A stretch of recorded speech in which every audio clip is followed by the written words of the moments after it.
that happened in my truck. And if you know much about engines, you know that if that does, usually a lot of times that's the end of the engine.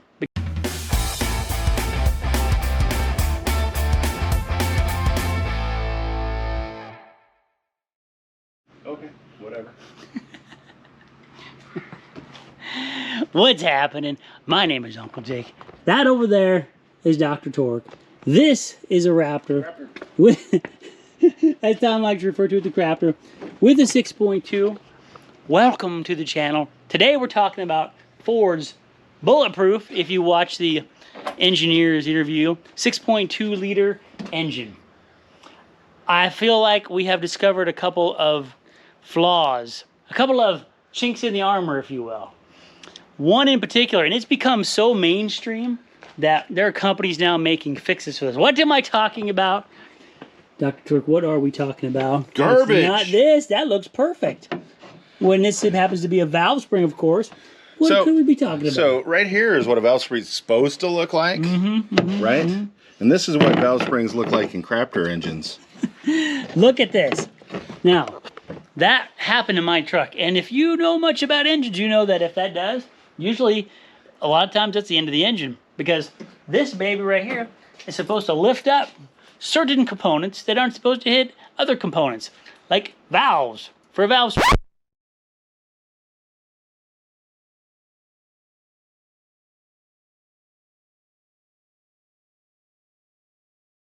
See how if this breaks, it can easily kind of twist down in there like that and shorten the amount of lift you get, which then hits the cylinder head when it comes up and you have catastrophic failure, which you can look at online and find all kinds of examples of that. Again, there's a company, Jasper Engines has a fix for this where they get rid of this. See this beehive, like, is that what they call these? How it tapers at the top in? Is that what they call these? Well, sure. That's what some people call them. Well, I don't know if that's what we're calling it or not, but and they're getting it's a variable rate spring. You see how it's like squishier at the bottom and yeah, there you go. Not as squishy at the top. And so they're getting a shorter one with a shim in there to fix it. The problem is, and Jasper, from everything I've heard, makes really great stuff. Really great stuff. The whole problem is, if you want a 6.2 engine fix, you got to buy the whole engine. You can't just buy that. They're kind of known for that. Every time they come up with a fix, sometimes very awesome fixes, but you always have to buy the whole transmission or the whole engine. Now, there is another company. I'll try to find the link and put it below. They're actually selling, what do they sell? They sell like valve. It's a cam and lifter, what was it? It's a camshaft kit, so it comes with a whole bunch of crap. Cam lifter, stiffeners, because these valve springs are... Oh yeah, girdles, girdled thingy bobs to stiffen it, and you know, new hardware, etc. Probably. Yeah, yeah. Now, I had thought about that as the fix for the Raptor. The problem was that Ford. The problem was that it came with a different cam too to deal with the lifters, the stiffer valves. Yes. And the problem is this has a Roush supercharger on, a phase 2, which is awesome. It's just over 600 horsepower. Apparently, it's a lot. It's awesome. However, that means so I would screw up the tune entirely with that, and so I didn't want to do that. So we can't get the alternatives from Jasper, which I believe with Jasper are the same tensile strength or tension strength. I don't know how you'd say that. But so you don't have to change out cams and things. But again, they won't give that up. So our solution, mine was to have, well, at first we just changed the one spring. And I thought this one broke. Yeah. And it got replaced. And then he was trying to figure out what he wanted to do. And he was driving along and driving along. It sounds like something from a movie. And suddenly, bam! Suddenly, I thought the same thing had occurred. Woe is to me in the Raptor. And then when we got it apart, that was not at all the case. Who has ever even heard of a whole rocker breaking? I think I know the answer to why. It's right there. Ford.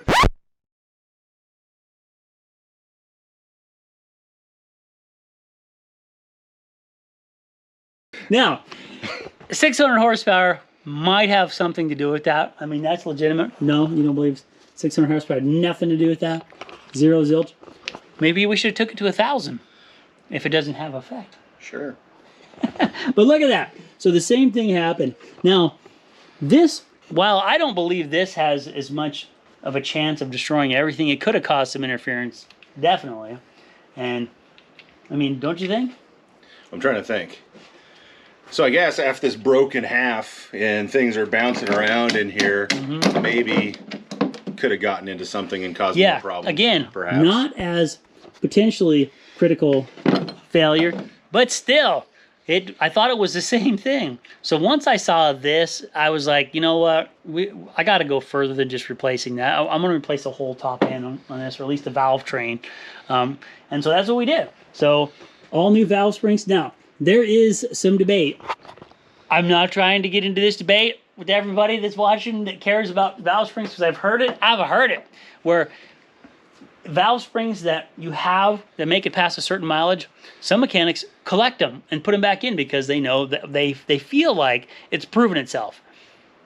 The problem I have is this had 130,000 miles when this happened. Plus, how many miles? I mean, was that enough to say it's proven itself? I don't know. And then, of course, the question is, if you replace it with all new ones, are you getting any, though, that are also going to break? Some would argue that it could work harden with lots of and then it could become brittle and break. And others would say, well, after that many miles, it's worn out. And it's all squishy and doesn't have the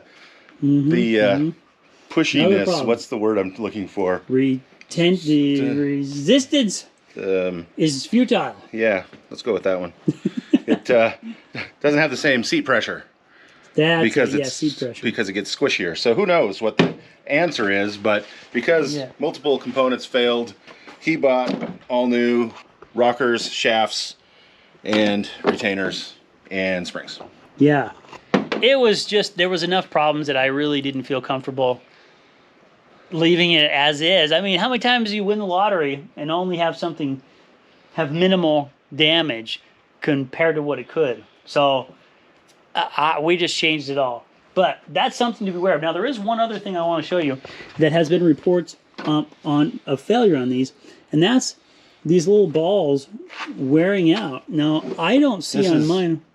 This is what they are looking like. That's the ball you're talking about wearing. Yeah, I mean, it's missing off the broken one. I guess it could be wearing here. Yeah, we don't know where that went either, but we hope it's just the bottom of the oil pan, as Tom was telling me. I'll probably have all kind of stuff down there you don't know about. That didn't help me at all. It makes me want to take it all apart and clean it. But this is another report of some things wearing. Not nearly as much as the valve spring. And I have not heard of this. So I'd be real curious if anybody else has had this to let us know. Have you had one of these break? I don't know. We've also discussed, too, that the 6.2 isn't exactly... It wasn't built, in fairness to those engineers, it wasn't built for a sports vehicle. No, the 6.2 originally was designed as a 3/4 and 1 ton truck and van engine. It was basically a really heavy duty workhorse, not high revving engine. And then they took it and slapped it into the Raptor. And the Raptor. I don't know if they put a different camshaft in it, which could possibly be stressing the springs a little bit more than originally designed. They claim, or if it's just a tune, I guess. But it's the exact same valve spring between a 1 ton van and a Raptor. Yeah. Now, in fairness and really looking at this objectively, there's a number of the heavy duty work trucks that have had these valve failures. So it's mostly Raptors, but it's not just limited to Raptors.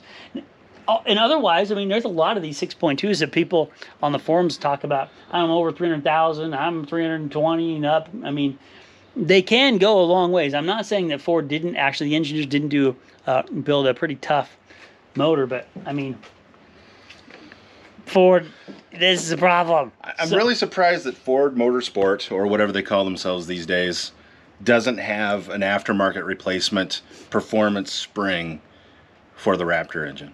Yeah, come on, Ford. You notice the problem when aftermarket companies are making money on.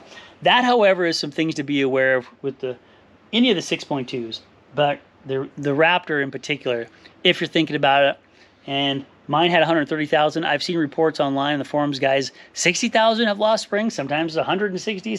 I mean, you really don't know when it happens. If it does, I'm going to tell you, just turn the truck off immediately. Turn it off, and maybe you will be as lucky as I got this time. So I don't know what else there is to say about the 6.2, but if you're wondering, it's not junk. But if you're wondering, get it supercharged, and then you don't care as much when it breaks because it's fun. It's fun. So, but anyway, I think that's about all there is. So if you're wondering about 6.2, that's probably what I would have to say about it. Is save your coinage. You're probably gonna need it. Okay, that's it. It was a quick one for us today. He's playing with those over there. Thanks for stopping by the channel. Ask us any questions if you have any. You can like. It won't hurt you. You'll probably feel a lot better about it when you do. On behalf of myself and Tom, Dr. Torque, we love you. Have an awesome rest of the day. Go buy yourself a Raptor with a 6.2 and be aware of the valve spring. Oh, wait, one last thing. I was told by mechanics and Roush that probably the ticking I heard was when they put the supercharger on here. I don't know if this will make the video, but when they put the supercharger on here, that it makes a ticking sound because the injectors are Ford Performance or Ford Racing and they're just louder. And that may be, but when we changed all this, the ticking went away. So, I don't know what to say about that, except it probably wasn't the injectors. That's it. Have an awesome rest of the day. We love you. We're going to take you out. I can hit Tom back there. This bump of red jump. Whoop-ow. And this falls down. Would you care to hold the camera? With my greasy gloves? Okay, no, you hold this. Okay. He's doubting it. I think he's just upset because it's slightly more than that car over there. And there's no need to race. It's all a numbers game. Those are keepers. Oh, those are trophies. I have to have something for my money that was spent. This crap is for sale. Yeah, anybody want to buy some Ford parts? That's right. Cheap. Oh, that's funny. So are you keeping and these? cut.